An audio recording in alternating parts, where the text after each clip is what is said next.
Hello, everybody, and thank you so much for joining us today for a conversation for change. Like many of you, I've been concerned, and there's a lot of things going on in our world today. I know that you guys are all very, very aware of that we want to be a part of change and solutions. And so I want to thank you guys for being here today. And thank you all for joining us online and being a part of this conversation. My name is Ryan Sharp. I'm the lead pastor of Impact Church here in Menifee, and I'm joined by some very amazing parts of our community and leaders in our community that are going to be a part of our conversation today. But before we go into introductions, I just wanted to make sure that we're all on the same page in terms of what we're doing here. The past few months have been very interesting, to say the least. 2020 has been an interesting year, right? And all of the headlines, all of the news has been dominated by the coronavirus and the pandemic, and that's been most of what we've been dealing with and talking about up until a couple of weeks ago. And there's been some names now that we're hearing more and more about, from George Floyd to Breonna Taylor to Ahmaud Arbery. And it has brought to the surface once again a different disease, a different virus that affects not just the body of people, but the heart, the soul, and society as a whole. And so we are here today because we believe that talking and having conversation, listening to one another, learning from one another is going to go a long way as a first step toward bringing significant change to our community and to our world. And so thank you guys for being here today. I wanted to do a few introductions as we get started in our conversation. The first to my right is Alti Holcomb. Alti has served as a United States Marine Corps officer for 20 years and is now retired, correct? Yes. Now retired. Yes, I am. He fought for our country during the Gulf War and Operation Iraqi Freedom. Has been a senior ROTC instructor, and for 8 years now has experience in state legislation at that level and serving our nation that way. We've also been involved in a number of local organizations, including the local Boys and Girls Club here in Menifee. So Alti, thank you so much for being here. Thank you, Pastor. It's a pleasure to be here. Our next participant here is Pat Walsh. Chief Walsh has served in law enforcement for 35 years. Don't want to date you, but that's a long time. You are a graduate of the prestigious United States Naval Postgraduate School, the Center for Homeland Defense and Security. You are widely known throughout the law enforcement community as an innovative reformer who is passionate about training and accountability. And of course, most of us know that you are our first police chief here in Menifee. So thank you very much for being here, Chief Walsh. Thank you, Ryan, for putting this on. Absolutely. And lastly, but certainly not least, we have Pastor Gregory Perkins. Pastor Perkins, you hold 3 master degrees. I said 2, but I had to be corrected, and are currently working on your PhD. You have 3 degrees, one in human services, one in educational leadership, and another in theological studies. You have worked for 20 years in human resources, both as a vice president and as a global director. And not too long ago, about a decade ago, entered into Christian ministry. And you're currently serving as the lead pastor of the View Church here in town. So thank you so much for being here, Pastor Perkins. We appreciate you.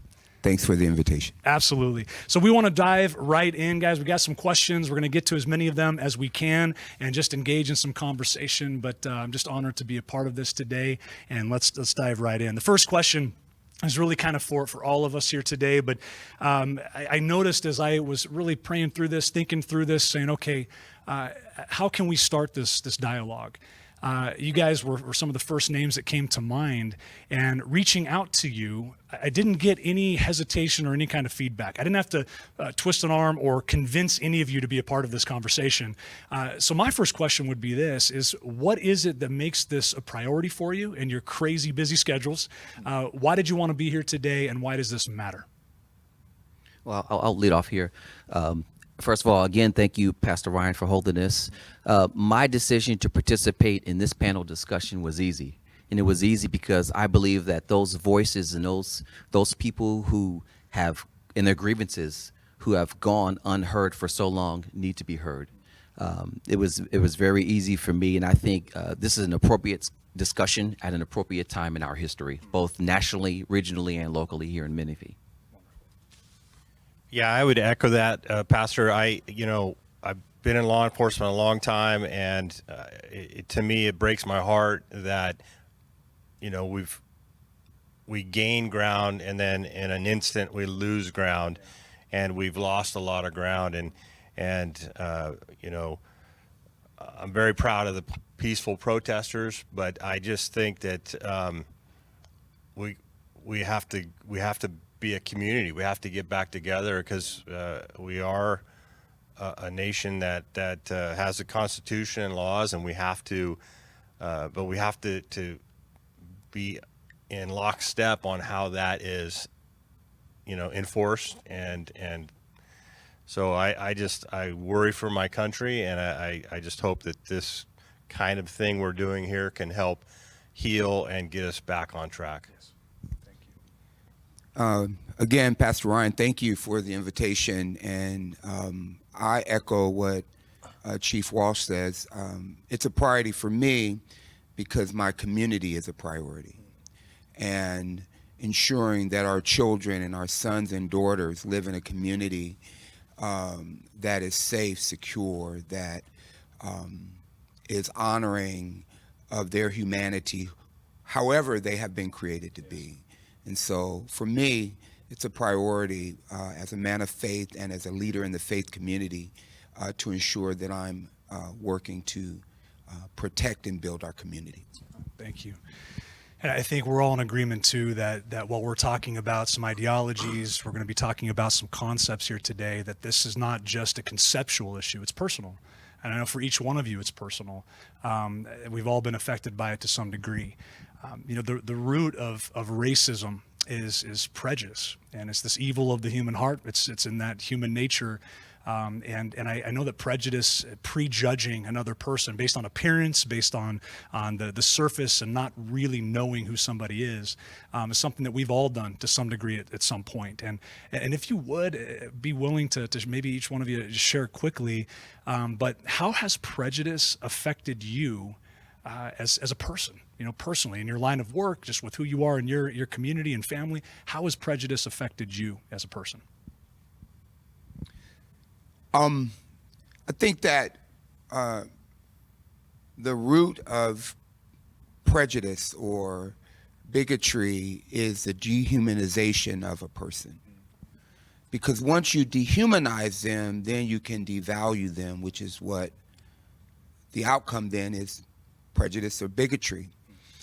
Sadly, I have been the victim of prejudice and bigotry, but I've also inflicted prejudice and bigotry on someone. Prejudice and bigotry is just not a white issue. It's a fallen man issue. And so I remember working in executive roles in HR, and there were times where I was the only person of color. I would try to make a statement, and it would be very difficult because the room, I was in the room, but I wasn't in the room, if that makes sense. Right. And so it was hard. I felt like I had to be 10 times better, have more education, have more experience, do whatever, just to kind of be accepted at the minimal threshold. Conversely, I inflicted presuppositions on people that weren't warranted, because I don't know what's in someone's heart. I can't assume that the color of my skin is motivating them, because I don't know, because I'm not in their heart. Right. And so for me, sadly, I've been the victim of racial animus, but I've also been the perpetrator of that. Thank you for that. Thank you. Anyone else? Ryan, I think of it anecdotally, and there have been times, too many times, I think, when either I as an individual or with my wife have gone into stores and we've been profiled. For an example, we went to a couple of high-end stores and we weren't dressed to the nines. You know, we weren't dressed like you are today. I guess we weren't dressed high-end. So we would go in, and you know, my wife would consider making you know purchases, and we would be ignored. Yet people of other colors would come in and they would get immediate attention. by the salesperson, and there are times when my wife would be like, you notice anything? And and I try to keep my cool in almost every situation, but even I have a high threshold, but even I at some point notice that you know what, we are being ignored. Then we would ultimately go over it and ask for service, and there are situations like that that you kind of wonder. First of all, let me say that I don't assume that everyone is prejudiced. But when you see patterns like that repeatedly, you tend to think that, there's something there. There's something to how people who look like you are being treated, not by everyone in American society, but by certain segments in certain institutions. Yeah, this is a hard question for me. I'm a white Irish police officer, big guy, bigger than I'd like to be. And I have this authority given to me by the fact that I am a police officer. And so, what hurts me is that, I was raised that we were created in God's image. And that's a really deep concept if you really think about it. And it's our soul that we're all in his image, right? And so I have to guard myself, and Pastor, you're right. I've inflicted harm on people just by if I got upset, and when I'm upset and in uniform, that's a big deal, and I need to, you need to grab that back and remember your humanity. And so, oftentimes we are called as police officers to scenes, and you're listening to the call like, why are we being called here? So a lot of times we're at the mercy of who called the dispatch center, and a lot of times it's their prejudice and their assessment of the situation, whoever that caller was, that puts us in that position.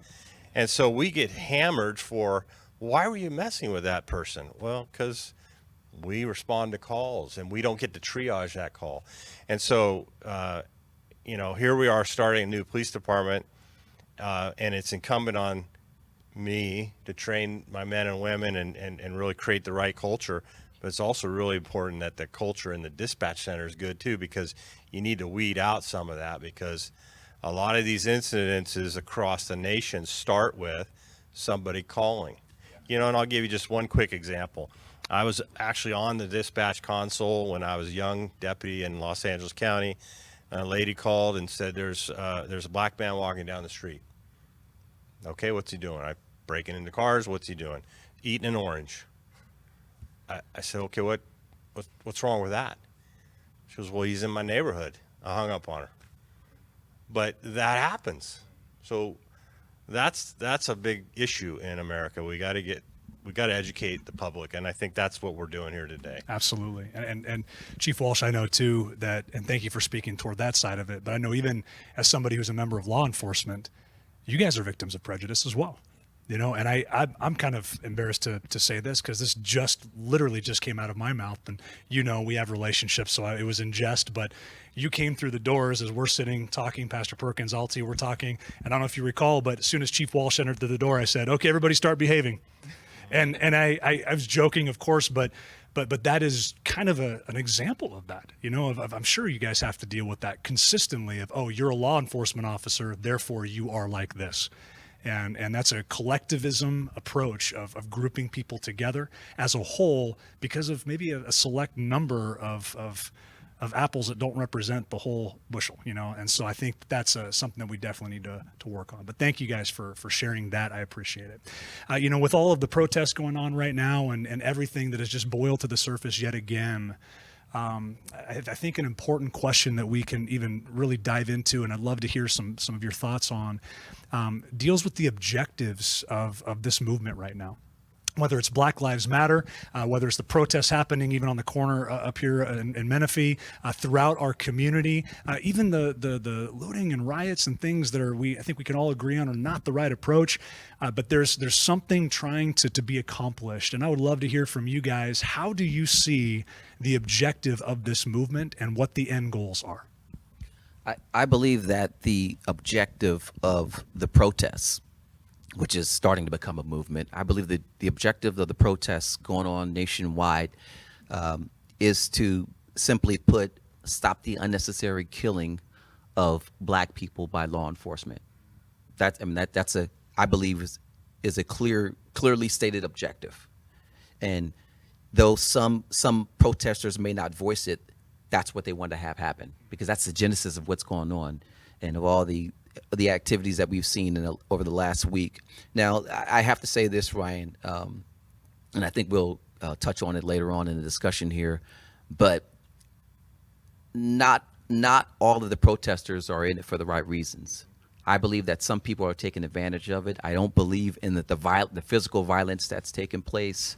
I don't believe in the rioting. And the danger is that some people, some of the viewing public, will misrepresent the real reason behind the protests. And they will conflate that or confuse that with the rioters. The protesters are not the rioters. The protesters are in it for the right reasons. The rioters and the ones causing violence, they stand to delegitimize and discredit the foundation of the protest. And I think that's a dangerous thing, and I think that's something that we all need to understand. Do not confuse the rioters and those causing violence with the protesters. Thank you. Yeah, I think that's a great point. I'm very proud of Menifee. They've had peaceful protests, and I just want to show you something. Everybody that works for me gets their own constitution, and it's important. And I write in each one to every one of my employees, never forget you took an oath to this. And I'm proud when people protest, even if they're screaming names about the police. I'm okay with that, because I will defend them doing that. That's my job. And unfortunately, I told my staff the other day, we were talking about there's a guy named George Floyd that everybody's forgetting about, because we're drawing lines up. See, they're breaking windows and looting. And that's, I come from Portland. Every day was a protest in Portland. And our job as police officers in Portland was to help the protesters protest and carve out the anarchists and the ones that were hijacking the message. And it's important that Americans realize the protest is important. It needs to happen. We need to listen, and we need to carve out the folks that are being selfish and taking care of themselves. That's right. Absolutely. I think Dr. King said it well 60 some years ago, right? Which is that riots are the language of the unheard. And I think that's an important thing. Pastor Perkins, any thoughts in terms of the objectives of? Yeah. Thank you. I'm just sitting here grateful that we have you in our city. Amen. And so I just want to just say thank you. This is a blessing. I can't speak for the movement per se, but I can say what my heart's desire is. I'm hopeful that through this process that our country will enter into a meaningful dialogue of understanding. Because once we understand, then we can make meaningful change. Not Band-Aid it, not sing Kumbaya for a moment and then revert back to the same behaviors that got us here. But I hope that as a result of the peaceful protesting, I hope as a result of the conversations like this, I hope that it will result in a heightened sense of understanding. And not just you understanding me as a black man, but me understanding you as a white man, and me understanding the brown man and the whatever race, creed, color.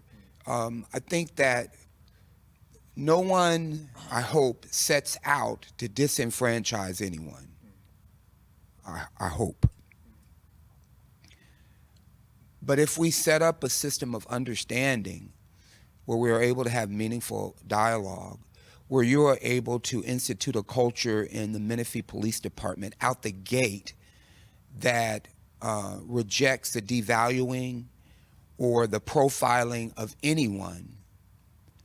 And when you said it begins with, I never thought about how a situation is escalated oftentimes not on site, but from the call that came in that you're responding to. It was like, so I think it begins with understanding. And finally, if I may, the great civil unrest that we're experiencing now is because there's a people group that's tired of not being heard and the systematic disenfranchisement, saying, I know I'm stepping on your neck, but just get over it. And so I think that this dialogue of creating understanding is what I think will be the most meaningful outcome. And my hope, and I know you guys all share this, is that it's not just happening here on video that we're broadcasting online, that this spurs on individual conversations. You know, human nature is to just gravitate toward people that are like us. And what that does is inadvertently creates barriers between everything we're talking about right now, which is being able to know someone that is different, you know, and it brings division and it weakens our society as a whole, and makes us even more susceptible to outside attack, you know, because it's the divide and conquer mentality, right? So these kinds of conversations can't end here. They've got to go into every home, every neighborhood, and it has to be intentional because it's not going to just naturally happen, right? Is there anything that each one of us here can represent a different group? Is there anything that you feel the group that you may represent and even be here not advocating for today, but representing here today? Is there anything that you would say, you know what, we need to do this differently. We need to be better at this and make changes. Is there anything that you guys could speak to on that? Pat, go for it. Yeah, go for it. Okay, you told me to keep this short. No, I think, you know, speaking, you know, representing law enforcement, obviously we need to always assess how we're doing things and always change how we're doing things. And I think that, you know, I'm in this incredibly unique and phenomenal situation where I get to create a police department. There is no culture. I get to hire everyone, and so I really prayed about it and thought about it, and I thought I'm going to create the culture that I think all police departments should be. And I'm not saying that other police departments have bad culture, but they have culture because they've existed so long. Right. And so when everybody comes in the door, they get a constitution, and we talk about that. When George Floyd's killed, we talk about that. And we're training everybody to use a team tactics of use of force, because guess what? We use force. We have to. Oftentimes, people don't like going to jail. Mm-hmm. And so, but if we think about it and we use the right tactics, I've never been taught to kneel on somebody's neck. Matter of fact, I've been taught not to touch the neck or the head, because you could snap a neck. And so we're training, and and there's this whole list, you know, calm down, talk to your partner, come up with a plan, and sometimes it's instantaneous plan, but the way we're going to use force, I think we're going to minimize officer injuries and suspect injuries and our liability. And so the way we're using force, the way we're talking about the way we're using taser. Yesterday we had a former military guy come in and talk about moral injury. You know, people don't think about the trauma that police officers and soldiers carry with them. And so you carry this trauma, and if you don't know how to deal with it, it exercises itself sometime on the street, and you take it out on somebody. I worry to death that there are National Guardsmen out in L.A., and they could be right back in Afghanistan when they're on the streets of LA and do something really bad.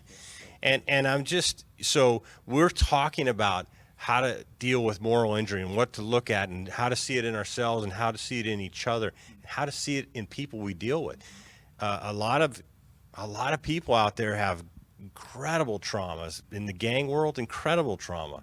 Kids that have grown up in situations where their life is trauma. So if my officers can recognize that, they'll be able to slow down, calm down, and relate to them. And so I'll stop talking now because I could keep going. But our training is paramount that we train before we go live on July 1. And Chief, what I'm hearing from you too is the things that you guys deal with, and I think we're all somewhat aware of this, but the officers I've talked to and people serving in law enforcement, you guys see things and deal with things that the average person couldn't even fathom. And what you have to go through is you see the very worst of human nature in society. And that's not an easy thing. And so what I love about your approach and even the emphasis on community policing and your care and concern for the officers here in Menifee is what I'm hearing, correct me if I'm wrong here, but you want to make sure that officers have a healthy outlet and a healthy way of being able to process what they have to deal with on a regular basis, so it doesn't then manifest in rage or even callousness toward humanity, but they're able to deal with it in a healthy way. Well, just so you know, one of the things we're doing, and we're blood testing everyone, and then each one of us is going to sit down with a specialist, and they're going to tell us what our health problems are, and give us an eating regimen, an exercise regimen. We're going to exercise. Can we get in on that? I think Well, right across the street. But we're going to have an exercise on duty, and so physically, and I'm the worst. I got to get better. But physically, I'm taking care of them. Spiritually, if they want that, it's there. And mentally, we're going to work on that. And when I before I go to bed at night, every night, I pray that my staff are mentally, physically, and spiritually okay. Because it's important. Because what you saw the other day is somebody doesn't have that all together, and it manifests in a horrible way. Alti, Pastor Perkins, anything to speak to? I'll dovetail off of that. I'm in several spaces, both professionally and within the community, but I'm not going to speak to any of those, okay? But what I will say as an African American, and I think it's important for people to know and understand that most black folks want to be fully integrated into every institution in American society. Most black people, we're the same as everyone else. We are not, contrary to popular belief and caricature in the media, we are not any more predisposed to violence than anyone else. We are not more deserving of abuse by, I'm definitely not saying it for Menifee, but we're not any more deserving of abuse by our government and law enforcement than any other race or ethnicity. We just want to be fully accepted into society. And I think that's something that people should know. Okay, and I think if more African Americans particularly, but generally more people of color and women as well, if everyone had an equal opportunity to be accepted into the business world, to positions of leadership, in the military, and supervisorial positions, in faith, in politics, I think we would have a lot less violence and discrimination going on. I believe that every sector of America needs to be reflected, or needs to be a reflection of the population and of society at large. And I think that's where the tension comes, when our institutions are not looking like America. And folks that are protesting over this past week are raising their hand, repeatedly saying, well, why aren't we in these positions? Why aren't we not accepted into this club or this organization? And if we are, why are we consistently on the lower end? Why are we always the service workers? Why is it more difficult for us to get access to quality health care and higher education and so on and so forth?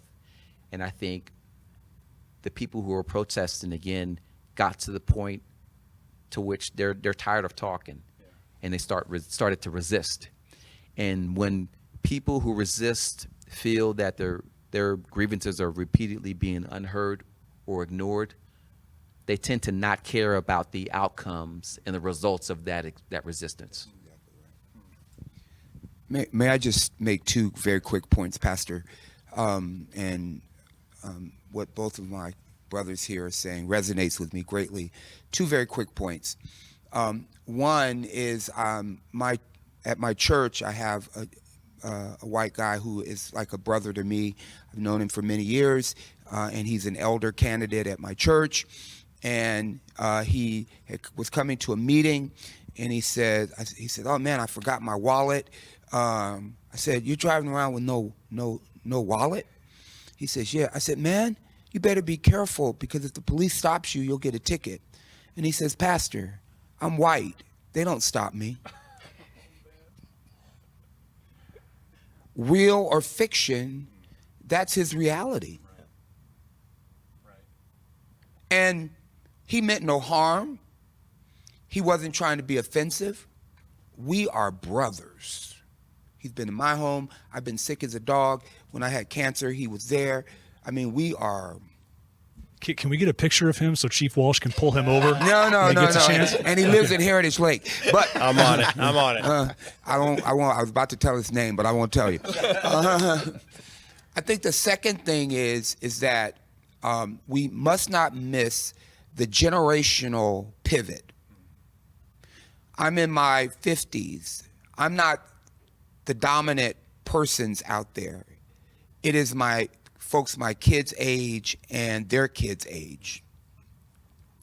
And the beautiful thing about this protest that is very different from the 90s riots and the 60s civil rights movement is that now there's a potpourri of races. And so now I'm hopeful, because when it's the black guy saying, pay attention to me, you're mistreating me, it oftentimes falls on deaf ear, not intentionally, but like my brother said, you know, it'll be, oh, there's the black people wanting their just. If they just work hard, if they just follow the rules, then this wouldn't happen to them. Well, now there's a potpourri of persons saying, hey, our society has a problem. And so now I believe that we're ready. And I believe that our society will reject the rhetoric on both the left and the right. Because this isn't a political issue. This is a human issue. So Thank you. This kind of ties in, and Alti, you kind of spoke to this a bit, but I'd love to kind of expand on the question. But when it comes to the tensions that we're dealing with right now between the African American community and law enforcement communities, are there any misconceptions that you guys have heard, misunderstandings about the group that you're here representing today, that you'd love an opportunity to clear up at all? should I? Please. I spoke to that point, I think, so I yield the floor. Oh, well, thank you, sir. I first want to say to Chief Walsh, as our chief law enforcement officer for the city where I shepherd a flock, I thank you for being here again, and I'll probably say that 99 other times. This is incredibly meaningful for me. Secondly, I'm grateful that I have the opportunity to hear your heart. And it brings me great comfort and solace to be able to hear your heart. Thirdly, I am thankful for the preparation that you're doing for your officers to ready them to be 21st century law enforcement partners, because I believe we are all law enforcement persons, and we must act in partnership with those who are sworn to do this. So I went with those preambles. Now, I need for, I can only speak from my point of reference. So I'm speaking from my point of reference now as an African American male.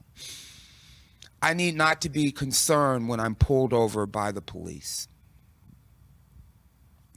I need to know that my rights and that my constitutional rights are the first priority.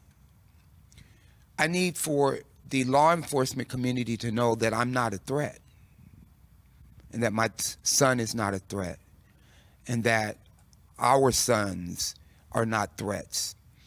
I need them to be treated with dignity. And it is proven. The data is there. You graduated from a very prestigious law enforcement institution.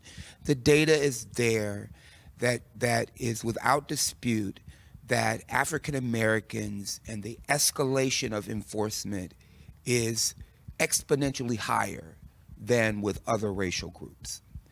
And so I need And we're speaking nationally. Pastor nationally. Perkins, right? We have no data for the city of Menifee, and I know that it's going to be excellent data under the leadership of our chief, without question. Yeah, like my brother Alti said, and you're all my brothers, by the way. We want to live in a safe community too. We have a commitment to preserving our community. I don't want to live in a community with drive-bys and lawlessness and liquor stores on every corner and folks panhandling, and I have no interest in living that way. And so I think that what you're doing to kind of correct the presuppositions out the gate will go a long way. Chief Walsh. Yeah, I appreciate that, Pastor. So I first off, for my community as law enforcement, I would really, if I could just say that I don't want to be called a racist because something else happens in another part of the country. I abhor when I'm out in the community and we're dealing with a situation and the black officers are being called Uncle Tom. It just, to me, it's horrible. It breaks my heart. I said, and so what and a lot of times, like you just said, I want to be safe when I get stopped. I want my son to be safe. I have had a lot of parents tell me, Chief, I'm really worried about my adult son. And so what I would say back to that is the officer gets out of the car, has no idea who you are or your son is. And so I think there needs to be a civility at that window. So the officer's coming up, has no clue what they're coming up against. Stop somebody for running a stop sign. I think instead of going straight to, why did you stop me? And I get it. A lot of African Americans say, you stopped me because I'm black. And maybe that's happened in parts of the world. But I want my officers, and I got to be honest with you, July 1 on, you're going to see a lot of traffic stops because people drive pretty bad in town here. Thank you for the heads up on that. And we've had, I think it was 8 Yeah, they fatal. gave me a warning a few weeks ago. Yeah. Well, that was the sheriff, but what I'm saying is there will be a lot of contact, and so that initial 30 seconds has to be, hey, do you know why I stopped you? Because you ran the stop sign, and can I see your driver's license? And I want my officers to be respectful, but I want them to be safe too, and especially the last couple of weeks have been very heart-wrenching for me. I told you earlier that Portland every day is a protest, and I mean that. Every day is a protest. Sometimes it's 10 people, sometimes it's 10,000. But never in my entire career did somebody bring a gun to a protest. And so officers are on edge, and they could circle the wagons and feel like it's an us versus them situation. And I'm telling them over there, folks, forget about what you're seeing in the news. Forget about what's happening in the rest of the world. Let's build an incredible police department, and let's love our community, and let's serve them, and let's keep them safe. And whenever somebody is anti-police and vocal about it, I seek them out, and I go have coffee with them, because you can't hate somebody you know. And if they hate me after that meeting, then I've not done my job. And so I think it's super important that we've divided ourselves in this country, left, right, white, black. It's silly. God made us in one image, and we need to get back to that. Yeah, let me close that out by saying people don't, and I know this is not going to happen with our police department here in Menifee, but people don't want to feel like they're living under siege.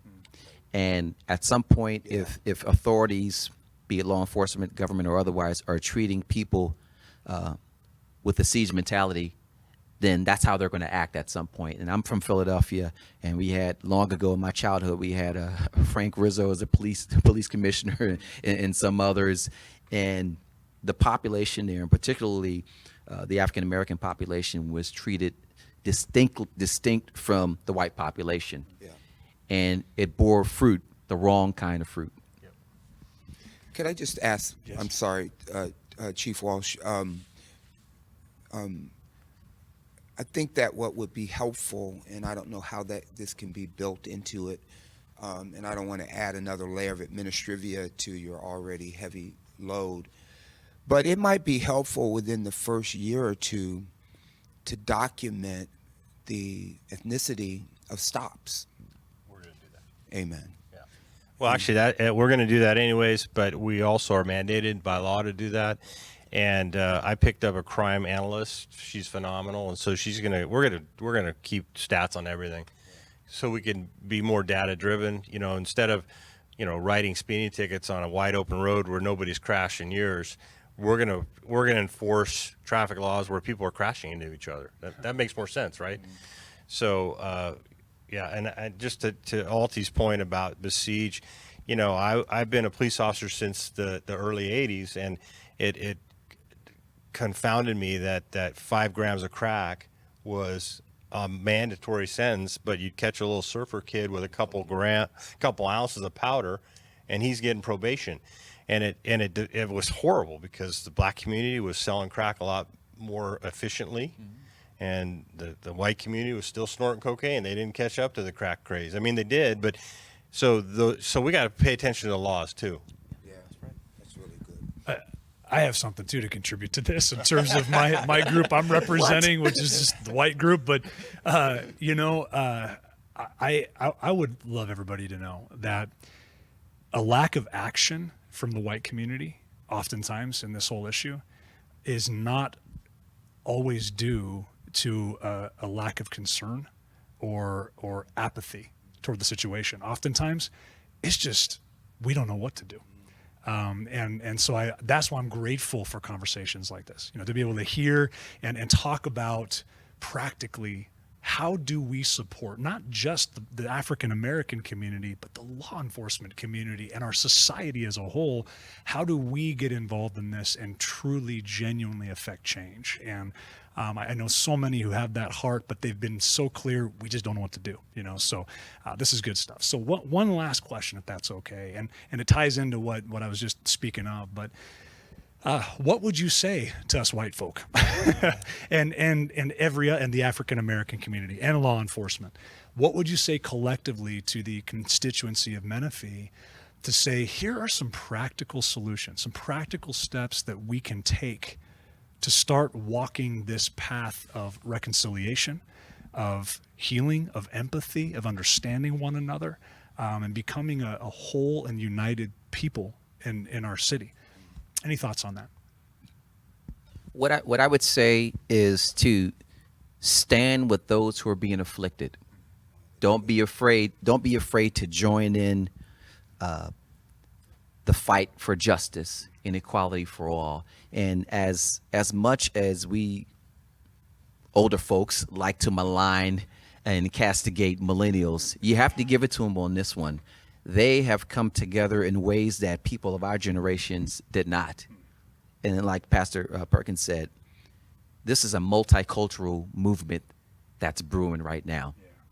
And it's full of young people. And that's just, it's such a blessing, and it warms my heart to see the variety within this movement. Yeah. It really is. But what I would say to white people is to stand with people of color before your community is adversely affected. And you look at, and I was thinking the other day, and it just, look at the historical arc of problems in America, and I look at the HIV/AIDS movement. We were all old enough to know when the AIDS movement came out and really started to proliferate in the 80s. The opioid pandemic, the housing crisis. It seems in America that it really does not become an important, quote unquote, important problem to our government until middle-class white America is being affected. Yeah. Then we have to pull out all the stops to solve the problem. Don't let it get to that point.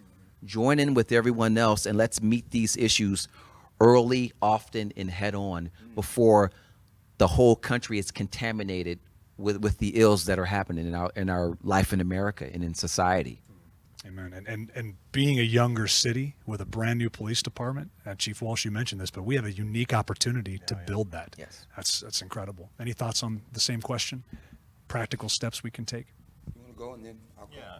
I would just say that I totally agree with what Alti's saying, and I think that it's so easy to be negative and angry, but when you're there reaching for the positive and supporting each other. And I think the law enforcement needs support. You know, you feel besieged when these things happen, and then the riots happen, and then everybody's telling you go in there and, you know, wipe the streets clean, and you can't do that. LAPD police chief the other day said sorry that the looting happened, but we were overwhelmed. And so we get discouraged, and so we need to encourage each other, and you need to encourage law enforcement, because a supported police officer is going to be much better on the street than one that goes out angry, scared, nervous. And so if you have faith, pray for them. If you don't, just tell them hang in there, and let's do this together. What I would say is that I love them, and that we are all fearful. And so if we understand that we're all fearful, we're all wrestling with this, then that means that we're all in the same spot. And that if we could see ourself through the lens of our fellow man's experience. So if I could see my experience through your lens as an Anglo pastor, if I can see myself through your experience as a law enforcement professional, if I can see my life through your experience as one who risked your life on the battlefield to preserve our freedoms. And so if I can see myself, and if they can see me through me, then it would begin to tear down some stuff. And again, that doesn't just happen, right? We just gather with people that are like us, and the only way to stop judging books by their cover is to read more books. Right? You got to get more literate. You have to take the time to open more and read more, understand more, know that Not the every Cliff story Note. is not the Cliff Note version. Hey, who told you about my study habits in college? But that's the only remedy. There's no shortcuts. It's taking the time and being intentional and doing things like this. You know, I think a practical step, as I see it, is making sure that these kinds of things are not just a one and done video that we put out and people can participate in and watch and view and feel good about the fact that they took an hour of their day to be a part of this. That it's joining more than just a conversation, that we're moving toward conversion and change and transformation. And for that to happen, there needs to be more that we do together, you know, and we've already talked even prior to our time here, but that's my prayer is that we are being intentional moving forward as city leaders, community leaders, as people within the city of Menifee, that everybody's involved, everyone's being proactive at every level to know one another better, to understand the differences, celebrate the differences. The beauty is in the diversity, right? That's who our Creator made, is the diverse group of people, and unity is the goal, not uniformity.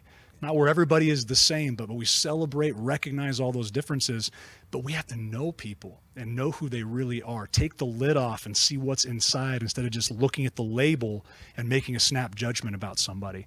And so my hope, and practically speaking, is that we can all be a part of that the people watching today can be a part of that. It can start by going across the street and having maybe a first conversation with a neighbor of a different race, a neighbor who is in law enforcement that we've been avoiding because we don't want to say or do anything wrong. And it may be for city leadership to constantly find ways to tear down those barriers and do things together as humanity. Right, as humanity. So that's how I see it, and I'm certainly hoping that you guys are a part of that, because I'm going to be calling you very soon. Anything else to add? Well, Pastor Ryan, I want to thank you, your staff, and Impact Church for hosting this wonderful discussion here today. I also want to thank Chief Walsh for the job that he's already done in the superior, excellent job that I know he and his staff and his officers will do for this city of Menifee. And also want to thank Pastor Perkins for being here as well today. Thank you, Ryan, for having us. It's a rare opportunity we get to do this. I will say to you and Pastor Perkins and Alti and anybody listening that I work for the community, and we'll come to your churches, we'll come to your community events, we'll come to whatever you want. We'll have an honest and open dialogue with you. We're not circling the wagons across the street here at the police department. We're part of the community, and so we're excited, and we can't wait to start serving on July 1st. Yeah, and I'd like to thank you again for convening us, and I'm grateful to each of you for your candor, and I think that our city's future is bright with these folks being part of not only the discussion, but being part of the decision making. And I'm looking forward to partnering with you and you and you to make our city better, and I am excited to see. I believe that the City of Menifee Police Department is going to get all kind of awards and accolades under the able leadership of Chief Walsh. Thank you. Very welcome, guys, and thank you so much. Pastor Perkins, I'm going to have you come preach at our church here pretty soon. I'm a little hesitant because they won't want me back, but that's okay. And we want to thank all of you guys, too, for joining us online today, for being a part of this conversation. And please do look for continued opportunities to be able to do things like this. And again, this won't be just a one-time thing. So God bless you guys.